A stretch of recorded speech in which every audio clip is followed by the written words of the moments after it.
Weird evolutionary leftovers science can't explain. Let's get right into it. Number 1. The Appendix, nature's forgotten pouch.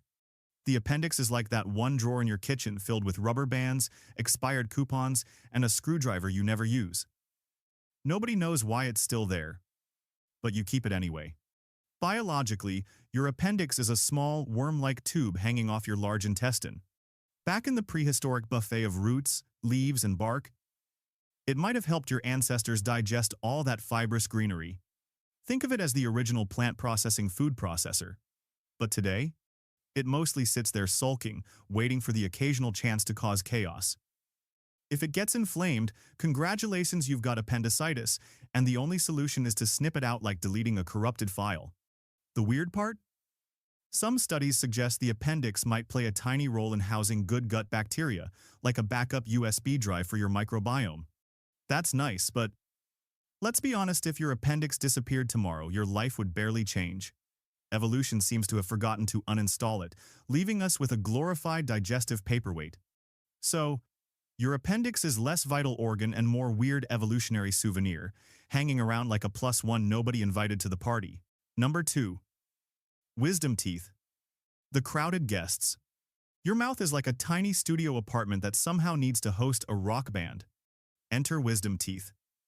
The molars at the very back of your mouth that show up late to the party, usually between ages 17 and 25. Just when you thought your dental real estate was fully rented out. Why do we even have them? Our prehistoric cousins didn't have blenders, knives, or Uber Eats. They gnawed on raw meat, roots, and nuts. Bigger jaws and tougher diets meant extra molars were handy. But over time, as cooking and tools made food easier to chew, our jaws shrank. Yet the genetic blueprint for 4 extra molars never got the memo. The result? Pain, swelling, infections, and expensive dental surgery. Ironically, they're called wisdom teeth because they erupt when you're supposedly older and wiser. But nothing feels wise about cramming useless molars into a too small mouth. It's like evolution gifted you a set of IKEA furniture without checking if it fits in your apartment. Most people just yank them out, making them one of evolution's most universally ignored design features. Number 3. Tailbone. Coccyx. A ghost of your tail. Once upon a time, you had a tail. No, not the fluffy kind you'd chase around, but a useful balancing tool like other primates. Fast forward a few million years, and now you've got the coccyx, a few fused vertebrae sitting at the end of your spine like a stubby reminder of your tail-wagging past. The coccyx doesn't help you swing through trees anymore, but it isn't entirely useless. It anchors ligaments, tendons, and some pelvic floor muscles. So yes, it's doing something, but barely enough to justify its dramatic presence. Most of the time, you don't notice it, until you fall on your backside and suddenly realize evolution left you with a built-in pain sensor. Some rare genetic quirks even result in humans being born with small, vestigial tails. These aren't the same as monkey tails, just little soft tissue protrusions, but they're proof your DNA still carries the blueprints for tail construction. The coccyx is basically the architectural ruin at the end of your spine. Once grand, now just a relic. Number 4. Goosebumps, the useless chill factor. You've probably noticed goosebumps when you're cold, scared, or listening to a really epic movie soundtrack. Tiny muscles at the base of your hair follicles contract, making your hairs stand up. For your ancestors, this was useful. A puffed-up coat of body hair made them look bigger to predators and provided insulation in cold weather. For you, though? Congratulations, you just have tiny mountains on your skin with no actual benefit. Unless you're rocking a Chewbacca-level coat of hair, goosebumps won't keep you warm or intimidating. They're the evolutionary equivalent of clicking reply all when you only meant to answer one person, unnecessary and slightly awkward. That said, goosebumps do serve as a quirky emotional signal. They show when something gives you chills, whether it's fear, awe, or your favorite singer hitting that high note. So, while they've lost their practical edge, goosebumps are still a fascinating reminder of how evolution sometimes leaves the software running even after the hardware is gone. Number 5. Palmaris longus, the disappearing arm cable. Stick your arm out, press your thumb and pinky together, and flex. See that tendon popping out in the middle of your wrist? That's the palmaris longus muscle. Or maybe you don't see it because, About 15 to 20% of people don't have one at all. Congratulations, you're missing a muscle and didn't even notice. So what does it do? Not much. Back in the tree climbing days, it probably helped with grip strength, like an extra bungee cord for swinging from branches or tearing bark. Today, it's about as necessary as a floppy disk drive. Surgeons even love harvesting it for reconstructive surgeries, since nobody misses it when it's gone. And here's the kicker. Whether you have it or not doesn't affect athletic ability, strength, or dexterity. Usain Bolt? Could have it. Serena Williams? Might not. It's a genetic coin toss with no impact on performance. The Palmaris longus is evolution's equivalent of leaving an unused extension cord plugged in behind the television. You forget it's there until someone points it out and you go, huh, weird. Number 6. Darwin's tubercle, the ear's quirky bump. If you've ever noticed a tiny pointy bump on the rim of your ear, congratulations, you're rocking Darwin's tubercle. Named after Charles Darwin himself, who spotted it as a leftover from our pointy-eared mammalian ancestors, it looks like a subtle ear fang trying to make a comeback. Once upon a time, ears were shaped to better funnel sound, like satellite dishes on the sides of your head. The tubercle may have helped stabilize that pointy curve.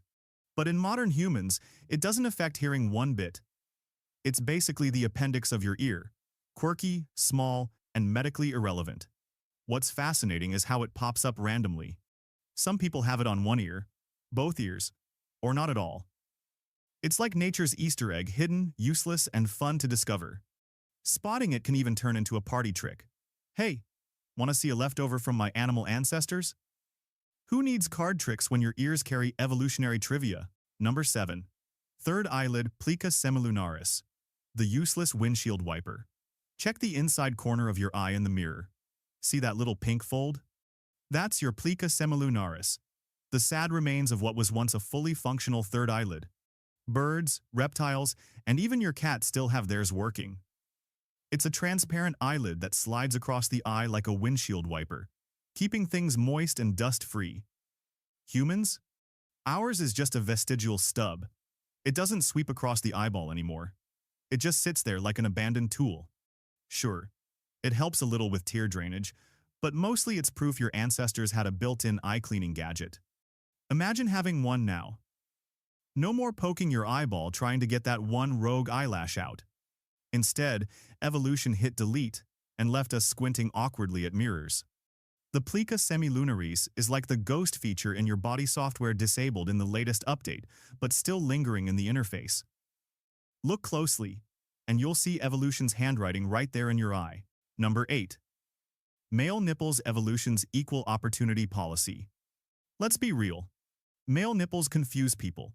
Why keep them if they don't serve the obvious purpose? The answer lies in embryology. When you were just a tiny developing embryo, your body started building nipples before deciding whether you'd be male or female.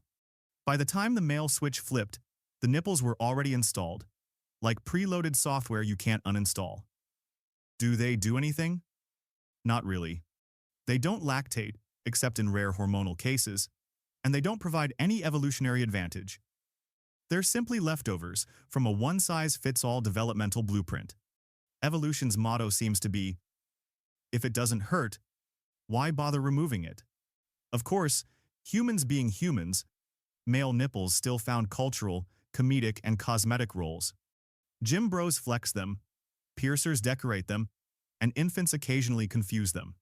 Functionally pointless, yes, but they're a perfect example of how evolution sometimes leaves in features, not because they're useful, but because deleting them would have been too much effort. Number 9.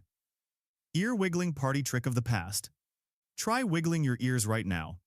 If you can do it, congratulations, you've unlocked a party trick straight out of the Pleistocene. If you can't, don't feel bad, most people can't either.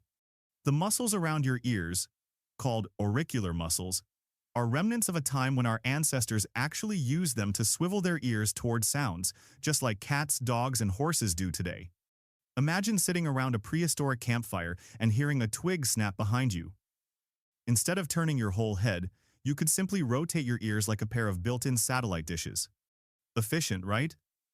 But once humans developed excellent head-turning necks, and arguably more pressing concerns like inventing fire, Those ear muscles became redundant. Today, they're mostly dormant. A lucky few can still flex them consciously, but for the majority, they're as useful as the mute button on a broken remote. Still, they provide a charming evolutionary relic and proof that, deep down, you're not so different from your pet dog perking its ears at the sound of the treat bag. If only wiggling ears had stayed socially important, you'd be impressing dates without saying a word. Number 10. Plantaris muscle, the forgotten leg wire. Buried deep in your calf is a thin, string-like muscle called the plantaris. It's so small and insignificant that up to 10% of people don't have it at all, and yet they walk, run, and dance just fine. In fact, surgeons often remove the plantaris for tendon grafts, since losing it is about as noticeable as losing a single shoelace in a drawer full of spares. But once upon a time, it might have mattered. Some scientists think it helped our tree-dwelling ancestors grip and manipulate objects with their feet, essentially turning them into a second set of hands. As humans became more bipedal and stopped clinging to branches with their toes, the plantaris muscle faded into irrelevance. So now it sits there, a vestigial reminder of when your legs were more versatile. Every step you take, the plantaris does something. Barely. It's like that one coworker who shows up to meetings, nods along, and contributes absolutely nothing. Evolution didn't bother firing it, though it just left the muscle hanging around. Forgotten but still technically on the payroll. That's all for today. I'll be making similar videos in the future. Subscribe to see them.